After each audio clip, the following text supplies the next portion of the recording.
একটা অভিযোগ হচ্ছে যারা ভোট দিয়ে সরকার গঠন করতো পশ্চিমবঙ্গে বা করেছে তাদেরকেই নাকি ভোটাধিকার থেকে বঞ্চিত করা হচ্ছে বর্তমান শাসক দলের কেউ কেউ বলছেন। এই নিয়ে আপনার কী মতামত? আমি বিজেপির প্রবক্তা হতে পারি বা বিজেপির দায়িত্বে থাকতে পারি, কিন্তু আমি নির্বাচন কমিশনের কোনো প্রবক্তা না। এটা নির্বাচন কমিশন করছে। নির্বাচন কমিশন হচ্ছেন সংবিধান স্বীকৃত একটা আলাদা সংস্থা। তার ডিউটি সে যখন যখন মনে করবে যে কোনো রাজ্যের যে কোনো জায়গাতে এসআইআর করতে পারে, অর্থাৎ এসআইয়ের মাধ্যমে কে থাকবে না সেটা নির্বাচন কমিশন ঠিক করবে, এটা বিজেপি ঠিক করতে পারে না।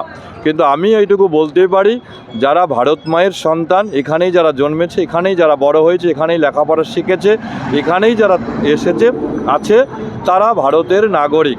হয়তো এখন কোনো কারণবশত ম্যাপিংটা সঠিক হচ্ছে না বা মিল হচ্ছে না বাবা মায়ের সঙ্গে ছেলেমেয়ের, সেই ক্ষেত্রে কিছু সংখ্যক লোক হয়তো বাদ গেছে, কিন্তু সামগ্রিকভাবে পশ্চিমবাংলাকে বাঁচানোর জন্য যদি আমি মনে করি যে 1 লক্ষ মানুষ যদি বাদও যায়, কিন্তু তাতে পশ্চিমবাংলারই উন্নতি হবে। কেন?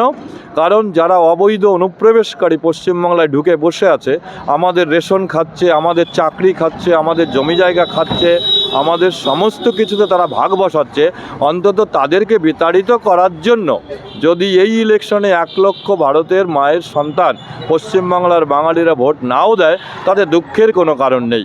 তবে যাদের বাদ গেছে, ডিলেটেড হয়েছে, তাদেরকে আবার পুনরায় ফর্ম ফিল আপ করা যাবে। আমি গতকালকেও ডিএম অফিসে গিয়েছিলাম এবং ডিএমের সঙ্গে সে বিষয়ে কথাবার্তা হয়েছে।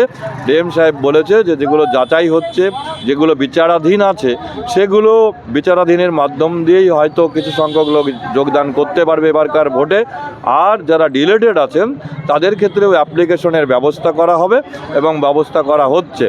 আগামী সোমবারে আমরা আমাদের হরিয়ারপাড়া ইউনিটের যত ডিলেটেড আছে সবাইকে নিয়ে আমরা যাব কালেক্টরি অফিসে, এবং আগামী কালকে রবিবার ছুটির দিন আছে। আমি সবাইকে অনুরোধ করব আপনার মাধ্যম দিয়ে আমার স্কুলে যদি আসে, আমি যতদূর পারবো ফর্ম ফিল আপগুলো করে একসঙ্গে নিয়ে ডিএম অফিসে জমা দিয়ে আসবো।